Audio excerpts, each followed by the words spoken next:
You know, I've been done with the 2023 season for like a long time right now, but apparently I cannot be allowed to forget it. The Athletic drops a bombshell report making some serious accusations about Robert Saleh and the inner workings of the New York Jets. Jets! All right, welcome in. I want to go over this article. This is coming from The Athletic. This was a big bombshell type article with a lot of accusations made. I want to go over it, break down the parts that I thought were interesting, want to talk about it, as well as a source that I have inside the walls that is giving me some other information that I'll get to at the end of this video.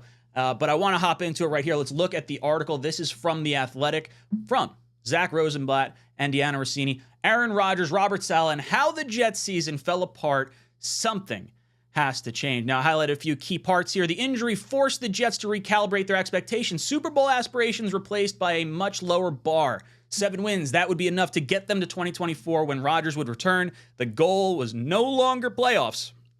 It was survival. Now, I think most Jet fans kind of felt that was what the case was anyway. When Rodgers went down, you can't replace Aaron Rodgers. He's one of one. There hasn't been many of this guy made. He broke the mold when he came out. So obviously, when you lose him, you're going to have to try and recalibrate your expectations. Obviously you want the goal to be Super Bowl, but you have to realize that's probably a little bit different. This is crazy to think that 7 wins was the goal as soon as he wound up going down, and could speak to a little bit more as to why maybe some moves were not made at that point in time.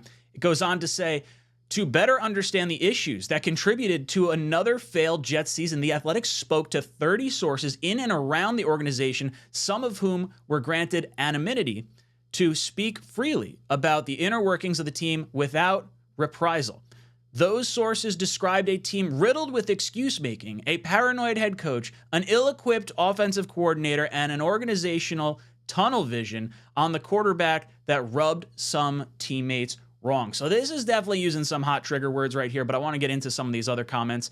Offensive players felt like Rodgers' hand-picked offensive coordinator Nathaniel Hackett failed to adjust after losing his quarterback and didn't put them in positions to succeed. The Jets lost 5 games by 20 or more points and extended the longest playoff drought in 4 major North American professional sports to 13 years. So we all know the 13 years thing with the New York Jets in the playoffs, but we also heard this from Garrett Wilson. We saw this at the closing press conferences where he's saying, like, man, offense just looks hard for us. All these other teams are making it look easy. I've never played football like this the last 2 years where football just looks hard.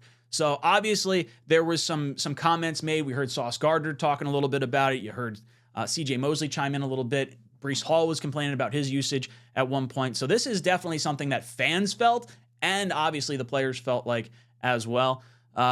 It's such an effing mess, one of the Jets coaches said. Something has to change. Well, everyone's coming back. Nothing is changing. We are adding maybe some offensive help in some capacity, but all the key players are all back. We didn't really lose, really anyone. As we go down here, where is it? It's not uncommon for team decision makers to consult star quarterbacks on potential roster additions, but the perception around the league was the Jets went beyond the norm. Rodgers isn't the assistant GM. One AFC general manager said Joe Douglas is the assistant GM. And I think Jet fans, that's kind of been the joke. Hey, we're going to get Nathaniel Hackett. We're getting Al Lazard, Billy Turner, Randall Cobb. Bring in all the buddies, all the Packers guys. Let's bring them in. Let's make Aaron Rodgers feel comfortable. And of course, this is exactly what I signed up for. I 100% knew what I was getting when we were getting Aaron Rodgers. He was going to be that de facto GM because that's what he wanted at this stage of his career. He saw Tom Brady go down to Tampa Bay and get the golden treatment. Brady was able to bring in all the players he wanted, and it wound up getting him to a Super Bowl in year 2. So I think this makes perfect sense. This is not something that's some bombshell allegation. Now, for other teams to say, oh, Joe Douglas is the assistant GM, I don't know how much stock I'm really going to put into that because it's what we signed up for. And I think fans, look, it's not good to hear it said out loud, I guess, but this is very much what was anticipated the entire season. You wanted to get Rodgers to feel comfortable. You had to attract him to New York to begin with. If he was actually thinking about retirement, he wasn't going to come here. So the Jets had to attract him in some capacity. I don't think this is as big as maybe some people might be making it out to be. As we go down here, growing pains were expected in a new offense full of new personnel, but one coach said it was concerning how little urgency Hackett and his staff showed trying to fix it, saying he'd never seen a team watch less practice tape in training camp than the Jets did with Hackett. That doesn't sit well. Like, I understand not going full bore at practice and not having, the extreme contact, and you want to rest guys and give them days off and whatnot. But like, actually not going over the game tape when that's like all the between the ear stuff, you got to be able to diagnose problems. And this just not sit well with me. You got to be able to see what defenses are doing. You got to be able to plan going forward. And if this is actually true and Hackett was not, showing a whole lot of tape throughout training camp, this is, not good. That does not sit well with me moving into next year. During games, Hackett struggled to make adjustments. Against the Dallas Cowboys in Week 2, Keith Carter, asked Hackett to give left tackle Dwayne Brown more help blocking Cowboys star pass rusher Micah Parsons, according to multiple team sources. But Hackett never adjusted, and Parsons dominated 2 sacks, 4 quarterback hits in a 30-10 loss. It felt like we had no shot against Dallas. We just got smoked from an offensive line perspective. And for Keith Carter to say that, like, I've been ragging on Keith Carter a pretty good amount since the season ended, so I got no love towards Keith Carter. But if he's claiming this and he's saying like, well, hey, what the heck? We got to be able to help out our aging left tackle and Dwayne Brown, who's coming back from an injury, this would make a lot of sense. Inability to see issues is a key thing for the New York Jets. We just haven't been able to get anything going, and it was evident in that game right off the bat. After the 30-0 loss to the Dolphins, Week 15, Lazard said New York was out-efforted and out-schemed. Those comments angered some of the team's defensive leaders, team sources said, especially because they came from the floundering Lazard. So obviously, you can't throw stones when you are the one that is not performing up to snuff either. Like, it's the same rationale I said with Rodgers can hold people accountable because he has the cachet. He has the report behind him, backing him up, the Super Bowl, the MVPs. He can hold people accountable. Zach Wilson trying to hold people accountable, little less confident given how he's played so far. And that goes across the board to other players on the team. Like, obviously, CJ Mosley carries a ton of weight because he's been there. He's done it before. He's team captain, leader, all that good stuff. So for Lazard to say this, I can understand people being upset with him. It just did not play well this season. Hackett will return as offensive coordinator in 2024. Those team and league sources say Saleh has explored adding to the offensive staff and creating more collaborative play calling process. That would reduce Hackett's role. A clear indication the team has lost confidence in its ability, or in his ability, to run the offense on his own. Rodgers has been involved in those discussions. I think everyone sort of assumed Aaron Rodgers was our de facto offensive coordinator, and the minute he wound up going down, you were probably getting a little bit more watered down version, and you're getting the Nathaniel Hackett that maybe you saw in the 15 games or whatever, how many games he played in Denver or had coached in Denver over there. Lots of pre-snap penalties, lots of issues, guys running the wrong directions, things of that nature. It definitely seemed like this team lost confidence in the play caller. I know fans did. Football hasn't been this hard. When I watch it on the sideline, it don't look that hard for other team. We just got to figure it out, get something rolling no matter what. That is Garrett Wilson's quote from the end of season press conference. That is something that we talked about on here as well. Damning indictment on the offense. Publicly, Saleh avoided criticizing Zach Wilson or even acknowledging his struggles. Privately, the coach pinned many of the team's offensive issues on Wilson, the line, and the receivers, and told people getting to 8 wins with Wilson at quarterback would be a miracle. Now, Jet fans kind of joked at that at one point, but this is clearly how the inside the organization felt, and it just sort of like felt like it was bubbling over. I've said since the 2022 Jacksonville game that I think the Jets were planning on moving Zach Wilson anyway. And Rodgers was more of like a shield to give us the ability to say, oh, well, we're not giving up on Zach Wilson. We're just, going with a Hall of Fame quarterback because he's committed beyond the 1 year. But yeah, look, that's not good confidence in your quarterback. In the days after the embittered, I don't know if I've ever heard that word. Saleh conducted research. He wanted to see how teams led by the NFL's best coaches performed when playing without their star quarterback. He found that Bill Belichick, Mike McCarthy, John Harbaugh, Zach Taylor, Mike McDaniel, Kyle Shanahan, and Sean McVay all had losing records in those situations, and Mike Tomlin was the lone exception. So this is something we heard from the Joe Beningo quotes as well. So this I do believe to be factual. Definitely, look, I'll be honest. You start losing quarterbacks. Look at Bill Belichick. Without Tom Brady, he has been just an average coach. It is very much about the players on the field, to some degree, a lot more than the coaches on the sideline. So I do agree with that particular stance. When Wilson was benched for Boyle ahead of Week 12 matchup with the Dolphins, he knew his Jet career was over. According to multiple team sources, in their meeting to discuss Wilson's benching, Saleh told the quarterback that he would be inactive for the rest of the season and that the team would try to trade him in the offseason. So we obviously heard that, and then there was the whole going back and forth, blah, blah, blah, blah, blah. Saleh asked Rodgers to speak with Wilson to convince the young quarterback to change his mind, according to team sources. That didn't work either. Wilson's feelings about his idol soured over the season. That's not something I really wanted to hear. I thought this was all like brother Aaron or Uncle Aaron or whatever it was, taking Zach under his wing, and for this relationship to kind of sour the way it seems to have soured. I can understand Rodgers' comments on the McAfee show where he said something along the lines of like, if Zach wants to be here. Was it the McAfee show? I don't know if it was the McAfee show or his end of season press conference, but it was something along the lines of like, if Zach wants to be here, we'd love to have him back. And that, definitely feels like Wilson wants out as much as this coaching staff wants him out. Wilson told coaches and teammates he was under the impression he'd have a direct line to Rodgers, even after Rodgers tore his Achilles and flew home to California for surgery in the early stages of his rehab. Instead, Wilson barely heard from him. Now, obviously, Rodgers' job is not to groom Zach Wilson. Jet fans and fans in general just feel like a veteran quarterback should be able to take a young quarterback under their wing. We heard from, I don't know if it was Peyton Manning or Brett Favre, whatever it was. It's not my job to groom this person. It's not my job to do this. Now, could Aaron have, done something with Love and they were expecting something with Zach? Look, I don't know. It's not his job. It's the coaching staff's job to make sure Wilson is up to snuff. But I definitely had the maybe green-colored glasses on thinking that Aaron Rodgers and Wilson were super close here. But barely hearing from him is not what we heard from Rodgers on the McAfee show. It made it seem like he was far more in contact with him.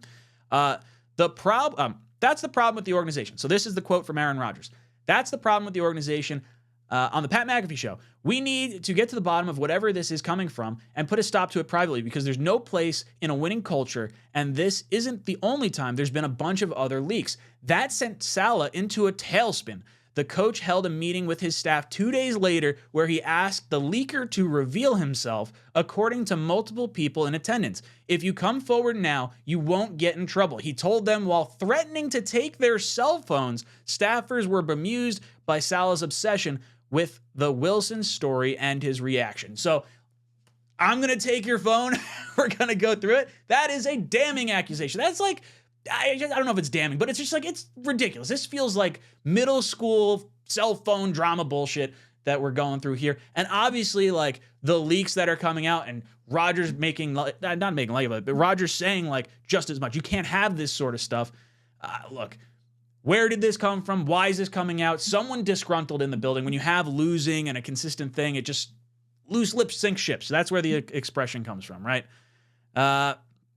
As we go down here, let's see. I think I highlighted some more stuff. Nope, I did not. Okay, so we'll go back into that. Now, as far as my thoughts on this article and where things stand, I think this is a damning article. When they say 30 people that they talked to, 30 informants, 30 sources in and around the team, that is a whole lot. Now, I don't know who their sources are. I'm not going to pretend like I do, but I do have some friends that are within the organization that have been there for some time, and I've talked with them over the last bunch of years to the point where I have a pretty good level of confidence in what they have to say.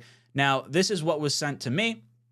I heard absolutely nothing, none of this during or following this season. I do not like this regime, so there's no agenda for me to build or defend. This is why this will fly under the radar, because people have already made up their minds on what will transpire next season, and this will reinforce their confirmation bias.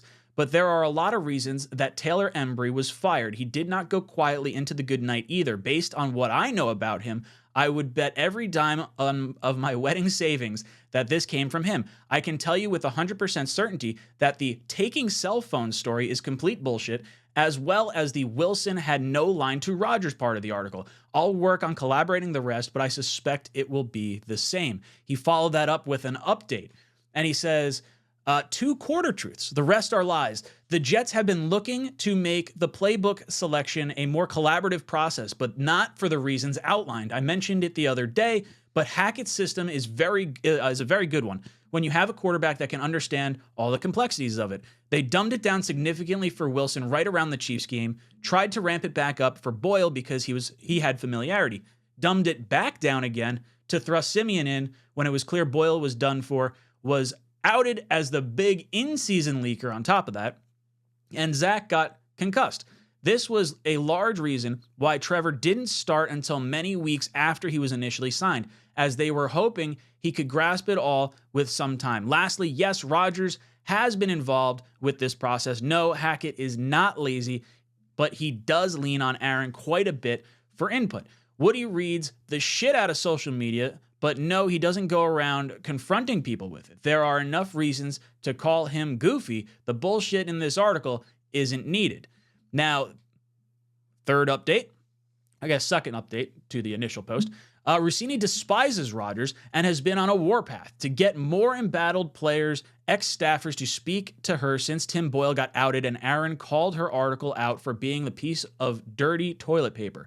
She took the criticism personally, and I would expect more of these hit pieces collabs between her as well as Rosenblatt in the not-so-distant future. Now, we did get to hear a few comments from Will Parkinson on Jake Asman's show, and this was brought up to my same source, and he said, there are legitimate things that are twisted with completely different reasonings that I addressed in my updates, but I'm not listening to Will right now in order to hear what exactly he's collaborating. So he's just not listening to the actual interview at this particular point in time. If it's some of the more nonsensical things that came out, like threatening to confiscate cell phone story, Zach being ghosted by Aaron, Woody shoving tweets in people's faces, I don't know who Parkinson speaks to, so for all we know, it's the same person that gave Rosenblatt and Rossini information. Every dime of my money is on Taylor Embry. I stand by my 100% bullshit comment on all those tales, or on all those tall tales. I know for a fact that those are not true portions. People are always welcome to believe whoever they would like to believe. To that, I would say that I have done my part vetting what I have heard. I'd like to think y'all trust me at this point. Like I said, this regime pissed me off this year, so there's no shilling on my end. Now, the video was posted with a timestamp, so you could go back and see Parkinson's comments. He says, thank you very much for the link as it provides clarity. Pretty much everything he corroborates is what I discussed in my update posts. My only adds are these. First, Rodgers and Zach weren't like family, but Zach did not lose his lifeline like Rossini and Rosenblatt claimed. Second, Saleh did lament the bad luck of losing his Hall of Fame quarterback, but no, he didn't sit on his computer researching metrics for other Hall of Fame coaches. Will is right. Saleh needs to shut up, accept the adversity struck, and just go out and coach the guys to win. That will end the nonsense of pissed off reporters making up twisted fairy tales based around true things. Just win games and all this will go away. Lastly, Hackett is, again, not lazy, but yes, some of his responsibilities will be moved to collaborative setting. This, to me, is better than will be better for any quarterback that needs to play next season should that issue arise. So when I listen to this report and I break down everything from the article itself and from my source inside, I get to say there is a lot of truth, I think, sprinkled throughout here with some bending of that truth to make it fit a more catchy, eye-popping story with a zillion clicks. Like, I guarantee this video is probably going to get clicked on a pretty good amount. I guarantee that article is going to be talked about ad nauseum for the entirety of probably this week. So there's a lot to go into it, but I trust my source. I really do believe that there is some shady stuff going on in terms of like people leaving the building and throwing their hands up and just kicking and screaming on the way out. But I do think there is a big part of truth, because when there's smoke, there's fire. I'm not naive to think that, but it's just interesting to see the insight that's going on with the New York Jets from the 2023 season. And I can't tell you how happy I am that we are now moving on to 2024, because I am done with everything I saw last season. Now, as far as if all this stuff ultimately ends up being true, I am not optimistic for 2024. I am totally, absolutely panicked for what we're about to witness potentially in the coming season. I'm hoping we can right the ship, a healthy Aaron Rodgers, reloaded offensive line, reloaded weapons. Maybe this is something that will get us, going in the right direction. Like they say, winning cures everything. Guys, let me know your thoughts in the comment section down below. What did you think of the article? What do you think of the source that I have inside the walls? Let me know your thoughts in the comment section down below. And as always, go Jets. Jets!